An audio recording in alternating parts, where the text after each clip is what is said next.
আসসালামু আলাইকুম। আল্লাহর রহমতে আমি ভালো আছি, আলহামদুলিল্লাহ। আমি আজকে সারাদিন কি করব আপনাদের সাথে একটু শেয়ার করব। প্লিজ আমার ভিডিওটা কেউ চালু করে থাকলে স্কিপ করবেন না, একটা লাইক দিয়ে দেখবেন। আমি কন্টিনিউ ঘরে কি কাজ করব আমিও করব, আপনাদের সাথে একটু শেয়ার করব। আমি এখন চাদরটা বিছিয়ে ফেলবো। আমি প্রতি 5 দিন পর চাদর পাল্টাই। আজকে আমি চাদরটা বিছাবো। আর 5 দিন পর চাদরটা না পাল্টালে হয় কি, চাদরটা অনেক ময়লা হয়ে যায়, ভালো লাগে না, শুইতে কেমন জানি হিজবিজ লাগে। কিন্তু চাদর একটু বিছনার চাদরটা যদি একটু পরিষ্কার থাকে না, ঘুমাইতে অন্যরকম শান্তি লাগে, ভালো লাগে। এখন আমি টান করে চাদরটা বিছাবো। আমি আবার বিছনার চাদর টান করে না বিছালে ভালো লাগে না।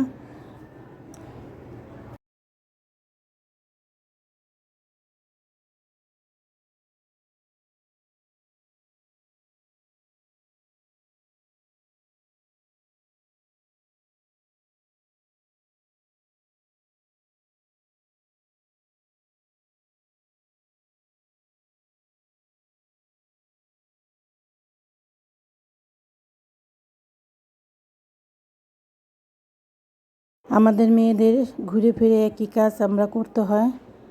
আমাদের সংসারের কাজ আমরা একটু করে টুকিটাকি করে করি, ভালো লাগে। সংসার একটা মেয়ে খুবই সুন্দর করে রাখার জন্য যথেষ্ট। যদি মনে করে আমার সংসার আমি সুন্দর করে রাখবো, তাহলে একটা মেয়ে চেষ্টা করলে পারে। আমরা সবাই সবার জায়গার থেকে সুন্দর করে রাখবো। এখন আমি চাদরটা বিছিয়ে ফেললাম। আমি এখন সুন্দর করে সব কিছু করে রাখবো। আমার বিছনার চাদর না টান না হলে একটু ভালো লাগে না। আমি এখন ফার্নিচারটি পুছে ফেলেছি, ঘরটা ঝাড়ু দিয়ে ফেলবো। ঘরটা ঝাড়ু দেওয়া হলে আমি অন্য কাজটি করব। আর আস্তে কাজ করলে না কাজের অনেক সেফ পাওয়া যায়, আর কাজের অনেক সময়টাও বের হয়ে যায়। আর আমাদের কাজ আমাদেরই করতে হবে, এটা সময়টা জানি কাজে লাগাতে পারি। আমরা অল্প করে একটা রুটিন অনুযায়ী করলে না কাজটা অনেক সুবিধা হয়, আর করতেও ভালো লাগে। রুটিন অনুযায়ী না করলে দেখা যায় এটাও এলোমেলো হয়ে যায়, ওইটাও এলোমেলো হয়ে যায়, তার জন্য কাজটাও সুন্দর হয় না, সব কিছু অগুছানো থাকে। আমি প্রতিটা মানুষের রুটিন অনুযায়ী চলা ভালো। আমাদের মেয়েরা কখনো জিরান হয় না, আমাদের কোনো জিরান নেই। আমাদের সংসারে একটু কাজ করতে কখন যেন সময়টা চলে যায় টের পাওয়া যায় না। তারপরও কিছু করার নেই, করতে হবে আমাদের। মেয়ে বলে কথা, মেয়ে তো। আমার এই গোলাপ গাছটা আমি এটা পুছে রাখবো, খুব সুন্দর দেখা যায়। গোলাপ গাছটা যখন সুন্দর করে পুছে ফেলে না, লাগে কি তাজা গোলাপ হয়ে গেছে, একবার অনেকই সুন্দর লাগে, আমার কাছে ভালো লাগে। আর দেখেন ঘরটা আমার গুছানো শেষ। গুছানোর পরে ঘরটা লুপি পাল্টিয়ে যায়, আর ভালো লাগে। আমি আপনাদের কাছে একটু শেয়ার করি, আমি নিজেও করি, আপনাদের সাথে একটু শেয়ার করি। এখন আমি নাস্তাটা খাবো। আমি নাস্তাটা বানিয়ে নিই। আমি রুটি বানাবো। রুটিটা আমি আবার বাইরের জিনিস বলি তো আপনাদের, সব সময় বাইরের জিনিস আমার ভালো লাগে না। আমি চেষ্টা করি ঘরে খাবার যতটুকু পারি আমি করি। আর আলু ভাজি আর রুটিটা বানালাম, আমরা খাবো। ঘরের নাস্তা খাওয়া প্রতিটা মানুষেরই ভালো। ঘরের নাস্তা খেলে হয় কি, পেটটা ভালো থাকে, আর সব কিছুতেই ভালো থাকে।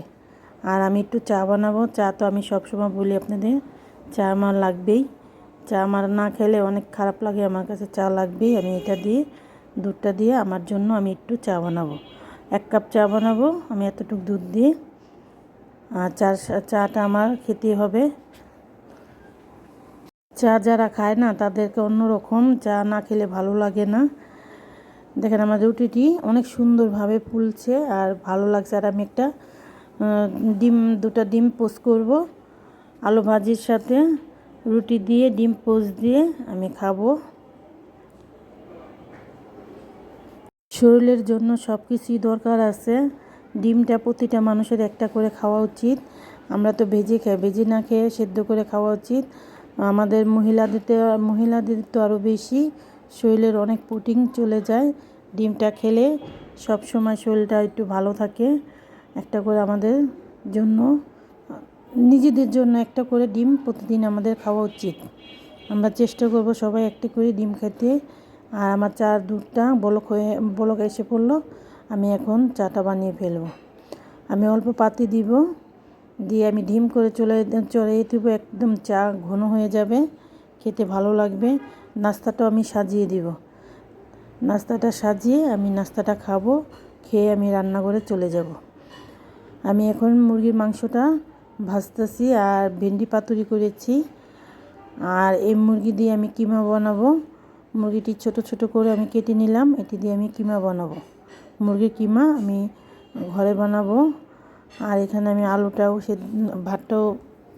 ভাতটাই করে ফেললাম। আমি এই পটল দিয়ে এই কিমাটা বানাবো। আর পাট শাকটাও আমি ধুয়ে ফেললাম। পাট শাকটা কালকে রান্নাবো, আজকে রান্না করব না। কাপড়টি আমি ধুয়ে ফেলেছি, কাপড়টি আমি ফেললাম।